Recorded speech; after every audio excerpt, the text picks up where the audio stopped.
Kate Bosdorf with the City of Centerville. Thank you so much for joining us today for an important discussion with a very special guest. Dr. Elfred Anthony Pinkard is not only the keynote speaker of the MLK Breakfast organized by the Centerville Washington Diversity Council, he's president of Wilberforce University, and that is really just one piece of your long career. Can you give me a little background on how you came to have the knowledge and experience you shared with the group today? Well, I've been in higher education for over 40 years now. Now that I think it's been a long career, and it's been a very diverse career. I've worked at, in fact, I worked here in Ohio in the early 80s. I was at the College of Worcester in Worcester, Ohio.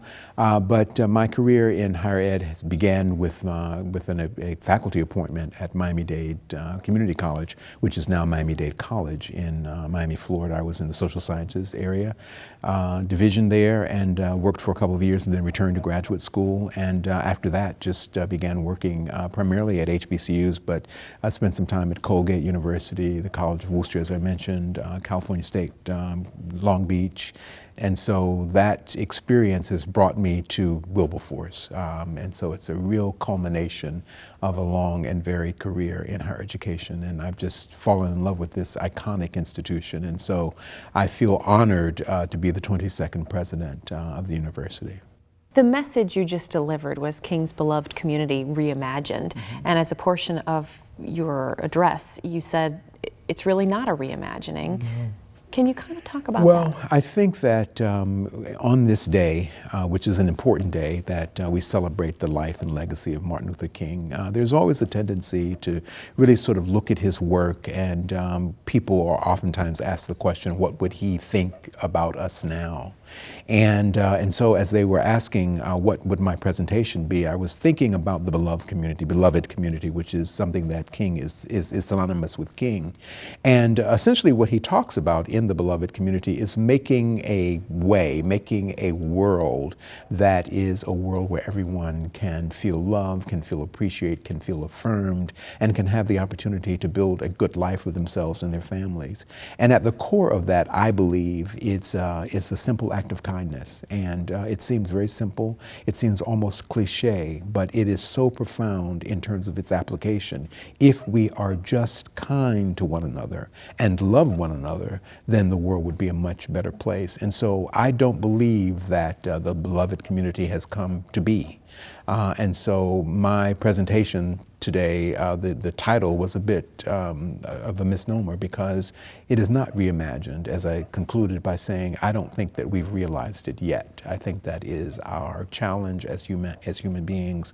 I think that we can certainly become a beloved community or create a beloved community, but at this point it is still something that was an aspiration for Martin Luther King, and we have not made it real to this date, at least in my view. This concept of a beloved community is not an abstract one. No, it's not. I mean, you shared with the group a recipe or the ingredients you would need to become one. Can you give us a little of that? Well, again, it begins with kindness, an appreciation for human diversity, a recognition that we are all different, a recognition that that difference does not mean bad, that it simply is the diverse way in which the Creator has formed us as human beings.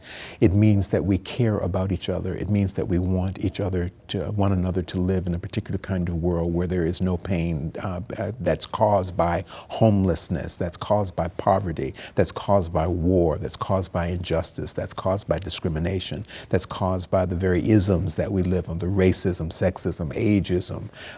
A world where none of that exists, a world where we don't fight one another, where we're not at war with one another, a world where corrupt governments do not exist because we don't allow them to exist, a world where children can come on into their own and be all that they have been put on the planet by the Creator to become, a world where we appreciate that people come to God and name God and praise God in very different ways, and so that we don't fight about religious differences, because there are many pathways to recognizing that we know and appreciate and love a supreme being. And so that for me is what King advocated and what he wished for all of us. And I don't think that we're there yet. And as I mentioned this morning, for the entirety of our time on this planet as human beings, we have fought one another. We have fought one another. Human history is replete with instances of war and horrible things that we have done to each other as human beings. We simply have to stop that if we are going to live in and create a beloved community. And it starts with each of us. And do we stand a chance at stopping it? I think that we do. I think that young people, if you look at young people, they're much more tolerant. Young people, we see acts of kindness. That's what keeps us going. We see people who do kind things. And when we see it, we resonate to it. And it excites us and it moves us because we're drawn to it. We're drawn to kindness and to treating one another in a particular kind of way. We just forget about it all too often. So I am hopeful. But I think that it begins with all of us. And for those of you who are parents, it begins with what you teach your children. We will be saved by generations behind us. And as parents, it is and elders, it is our responsibilities to teach young people how to be kind and what this all means. And I hear that as a challenge. Your message included many challenges, I think. One of those being, don't feel really good about yourself today because you shook people's hands, you listened to a great message, you had a great meal, and then walk out the door and think, I'll do it again next year. Absolutely. How can people improve? You have to be committed to your own personal disruption and to reordering your own perspective about how you live and what you believe and what you value and how you're going to show up every day and how you're going to be kind and really sort of disrupt what currently exists. We're fighting one another. This world, we're fighting one another. We're fighting in this nation. We're about to go into an impeachment. And again, as I noted today in my remarks, regardless of your political affiliation or inclination, Americans are fighting one another. And the vitriol is really quite off-putting. And we have to stop it. Mm-hmm. And it starts with each of us. It starts with each of us, that sort of commitment.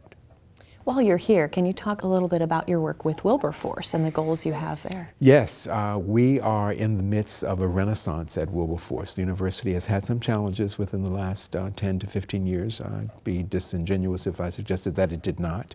But I have an incredible team of individuals who are committed to this institution. We are the first institution of its kind in the nation, founded in 1856 by people of African descent.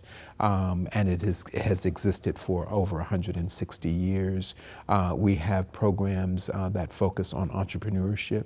We are reimagining our co-op program, which has been a hallmark of the Wilberforce academic experience. We're reimagining it for the 21st century, and we're very excited about that. We have a degree completion program for the working adult, and we also have a master's in clinical rehabilitation counseling. Many people aren't aware of our master's program because we are viewed, and we are primarily an undergraduate school. We are launching new enrollment initiatives. We're looking at working with the AME Church, which is the church, which is our home church, and looking at ways that we can provide an education, a degree to the ministers in the AME Church and to other ministers. And so we're very excited about a number of initiatives. We have new members of our team. I just hired a new VP for institutional advancement who has an incredible amount of experience and excitement around fundraising and rebranding the university. We have a new vice president for academic affairs. So it's a new Wilberforce. It's a reimagined Wilberforce, and we're very excited about the work that we're doing there. And I'm extremely excited about the support that I get from an incredible team of individuals that work very, very hard for and on behalf of our students.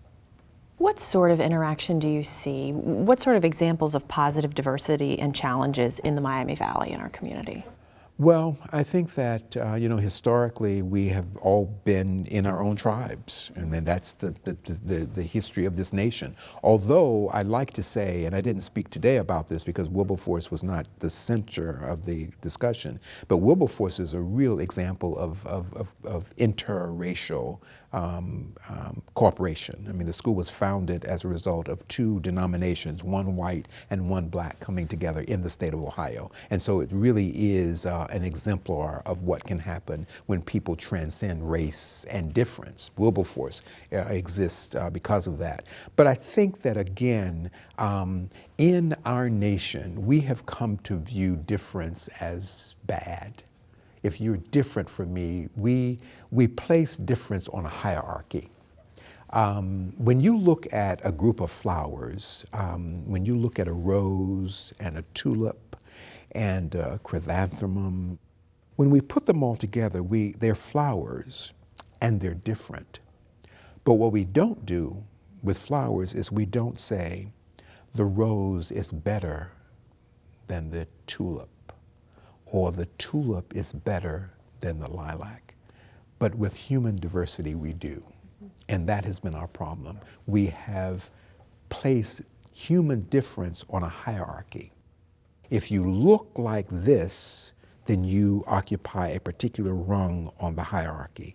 If you come from a particular culture, if you express yourself in this way, and because of that, when we encounter that difference, the very first thing that we do is our tendency to reorder the hierarchy. And if you are at a place of privilege because of how that hierarchy has been defined, then it is up to you then to say, I'm going to step away from this privilege and I'm going to realize that I am no different from any other human being, and I'm going to engage people who look differently from me from that perspective and not from the perspective of my privilege, a privilege that is in fact a bit arbitrary, but one that exists nevertheless. And I always say to people, diversity is God's creation. We're different. We're different flowers, different pets, different dogs, different cats. Think about it. Difference is human nature and its full expression. Human beings, however, have done something with that difference that I suspect God did not intend. And that's our challenge. A parting thought from you for people who hear your message and are inspired? Be kind. It's very, very simple. And again, sometimes when I say it, it sounds as though I'm being cliche or trying to reduce really, really profound issues, trying to reduce them. But think about it. Just be kind. Be kind. I've seen T-shirts now, which is again encouraging. Then the T-shirts say, be kind. But think about that. Just simply be kind, and what that means and how that will begin to reorder the world. And I'm not being Pollyanna about this. I really believe that. Just imagine how you feel when someone shows you an act of kindness. And it's particularly profound and powerful when it comes unsolicited and out of nowhere. Someone says something nice. Oh, you look really good today. Someone who you don't even know stops you. Just how does that feel? Mm-hmm. We can all respond to that kind of visceral feeling good because someone has been kind. And it's the same thing when we're kind to one another. Thank you, Dr. Elfred Anthony Pinkard, the keynote speaker for the Dr. Martin Luther King Jr. Breakfast, the 20th annual, organized by the Centerville Washington Diversity Council. We so appreciate you being with us Thank you today. for the invitation. Thank you.